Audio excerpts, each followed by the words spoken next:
Selamat datang di channel saya. Di video kali ini saya akan bahas tentang cara membangun brand, tingkatkan brandmu. Oke teman-teman, langsung saja kita lihat dulu apa saja sih yang akan kita pelajari. Yang pertama, pengertian naik level untuk brandmu. Yang kedua, penjelasan 5 cara untuk naik ke level. Oke teman-teman, langsung saja kita masuk yang pertama, yaitu naik level untuk brandmu. Tujuan meningkatkan brandmu. Meningkatkan brandmu artinya memasang tahapan untuk mendukung pertumbuhan di bisnismu. Ini juga berarti memperluas produk atau servismu ke lebih banyak customer, menjual lebih banyak barang atau grosir tanpa mengkompromi kualitas. Keuntungan dari brand yang naik level. Yang pertama, peningkatan di efisiensi bisnismu saat kamu merencanakan segala situasi yang mungkin terjadi dan memastikan kamu dapat beroperasi di situasi yang berbeda. Yang kedua, dapat beradaptasi dengan pertumbuhan dan tekanan ekonomi. Yang ketiga, menjadi kompetitor yang kuat di bidang yang dapat memenuhi permintaan customer di kondisi apapun. Nah, itu dia teman-teman, tujuan meningkatkan brandmu dengan keuntungan dari brand yang naik level itu. Oke, apakah kamu siap untuk naik level? Nah, apakah kita sudah siap teman-teman untuk naik level untuk brand kita?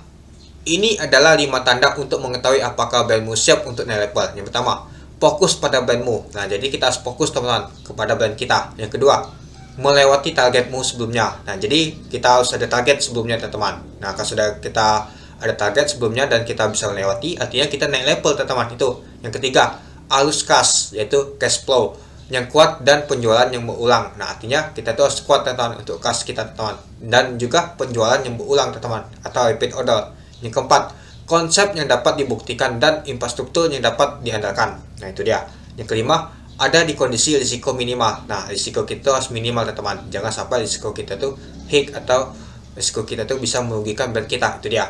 Ingat, jika bisnismu menunjukkan lebih dari satu tanda di atas, mungkin ini adalah waktu yang tepat untuk mempertimbangkan meningkatkan level brandmu. Nah, itu dia. Nah, misalkan kita sudah mau menyiapkan 5 tanda ini teman-teman, artinya kita sudah siap untuk naik level teman untuk brand kita. Itu dia.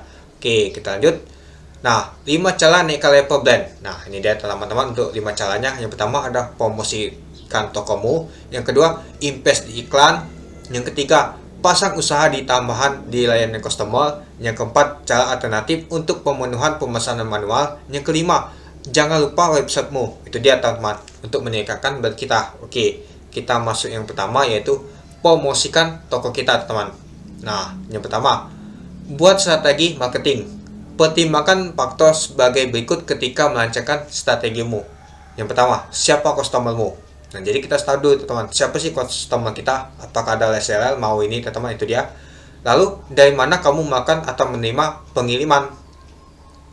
Apa promosi khusus, diskon, kupon, atau insentif yang kamu tawarkan itu?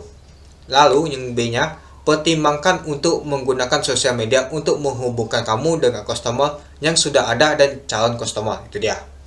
Oke.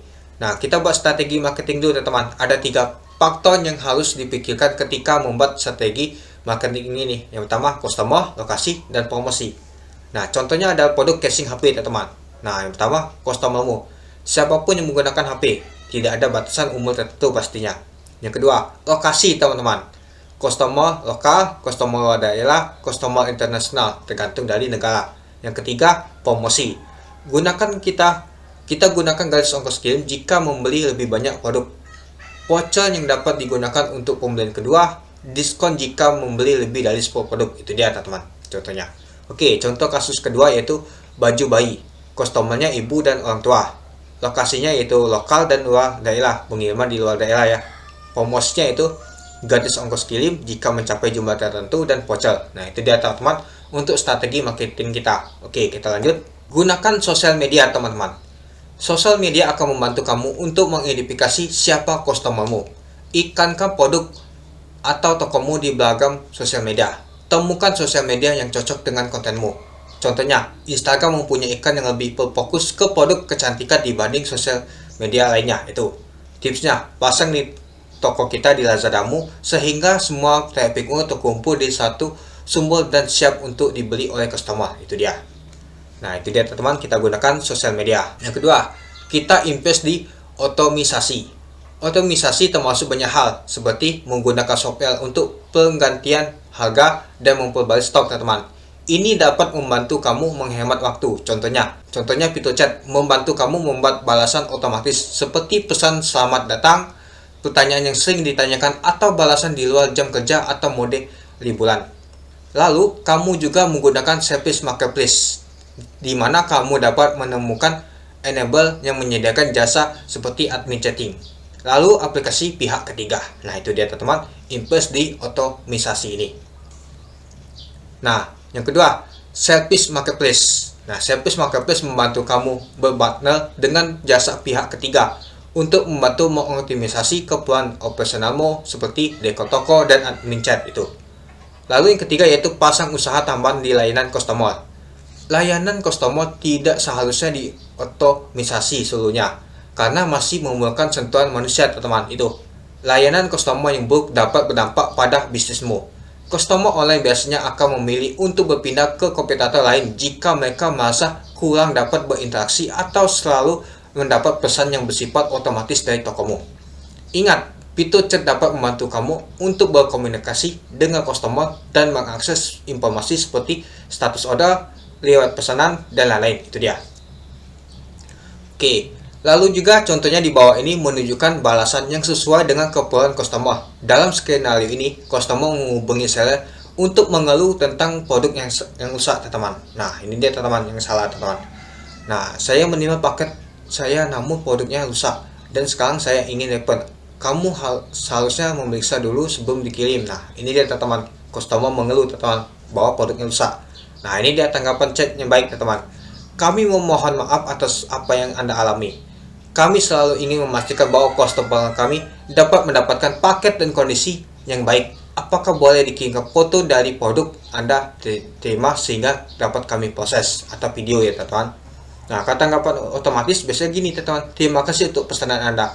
Kami akan menghubungi Anda secepatnya. Nah, ini dia teman-teman. Jadi kita tuh tidak mungkin selamanya menggunakan nama tuh reply otomatis atau bot otomatis untuk adminnya atau juga lisan yang ada di Lazada ini teman-teman, AI-nya itu. Jadi kita punya nama tuh untuk customer juga teman-teman, layanannya teman-teman, yaitu CS atau admin kita untuk melayani customer tersebut itu. Oke, kita lanjut.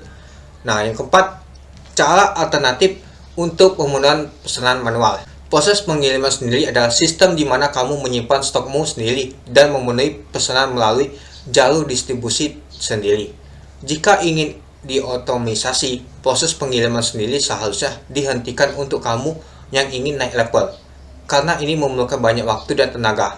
Ini adalah contoh yang dapat kamu gunakan untuk membantu pemenuhan pesanmu. Nah, seperti FBL, terus juga 3PL, terus juga dropshipping. Apakah kamu tahu untuk FBL menunjukkan peningkatan 13% dari kepuasan customer dibanding dengan dropshipping itu. Oke, ini dia teman FBL-nya akan membantu pemenuhan pesanan sehingga kamu dapat berfokus ke strategi penjualan dan marketing. Ini bagaimana FBL bekerja. Nah, ini dia teman bagian seller teman, daftar dan penjual. Nah, daftar dan list produk, kamu daftarkan diri sebagai seller FBL dan membuat list produkmu. Kamu melakukan inbound produkmu ke gudang Lazada dan memonitornya melalui BMS packing. Lazada akan menyimpan, mengambil dan melakukan packing untuk produkmu. Pengiriman 3PL, Lazada akan mengambil paket dari gudang. Delivery, customer menerima paket mereka. Lalu layanan customer atau cadangan logistik, Lazada akan menangani layanan customer dan cadangan logistik. Itu dia teman-teman. Oke, yang kelima, jangan lupakan websitemu teman-teman. Mempunyai website akan membantu kamu mendapatkan lebih banyak traffic ke tokomu. Sebelum membuat website, pastikan toko Lazadamu sudah tertata rapi dan dapat digunakan secara efisien. Pastikan websitemu mudah digunakan, tidak terdapat kesalahan tata bahasa dan menggunakan foto dengan resolusi tinggi. Update websitemu dan promosi dengan produk terbaru. Pasang link ke toko Lazadamu untuk mendapatkan traffic. Itu dia teman-teman. Nah, yang kelima, dasar pembuatan website ini teman-teman. Yang pertama, pilih nama domainmu, terus juga membangun halamanmu, juga kita tes tuh dan unculkan websitemu, lalu kita promosikan websitemu di media sosial, lalu kita pantau website kita teman-teman. Itu dia teman. Nah, untuk ngetesnya ini di Google.com juga bisa. Untuk bangun halaman websitenya ini ya kita bisa buat nama tuh halaman utama tentang kami, terus juga hubungi kami. Nah, juga untuk pilih domain kita sesuaikan ya teman-teman. Terus juga promosi, kita bisa menggunakan promosi di media sosial, lalu kita pantau untuk analisisnya teman-teman. Oke, kita masuk ke ringkasan teman-teman. Tingkatkan brandmu artinya memasang tahapan untuk mendukung pertumbuhan di bisnismu. Buat strategi marketing dan gunakan sosial media untuk menghubungkan kamu dengan customer yang sudah ada dan calon customer. Fitur chat dapat membantu kamu untuk membuat balasan otomatis seperti pesan selamat datang, pertanyaan sering ditanyakan atau balasan di luar jam kerja dan mode liburan. Layanan customer tidak seharusnya diotomisasi seluruhnya karena masih memerlukan sentuhan manusia. Mempunyai website akan membantu kamu mendapatkan lebih banyak traffic ke tokomu. Nah, itu dia teman-teman ringkasan kita hari ini. Nah, gimana teman-teman tentang nama tuh cara membangun brandmu? Nah, tingkatkan brand kita teman-teman, yaitu dengan naik level tadi teman-teman, itu dia. Nah, kalau kita bisa naik level teman-teman, kita bisa meningkatkan brand kita menuju ke internasional teman-teman. Misalnya kita baru di nasional, jadi internasional, jadi dikenal di seluruh dunia teman-teman brand kita, itu dia. Oke, mungkin itu saja sih teman-teman video singkat saya tentang pembahasan cara membangun brand dengan tingkatkan brand, itu dia. Oke, sekian dulu video singkat saya. Terima kasih telah menonton. Salam cuan.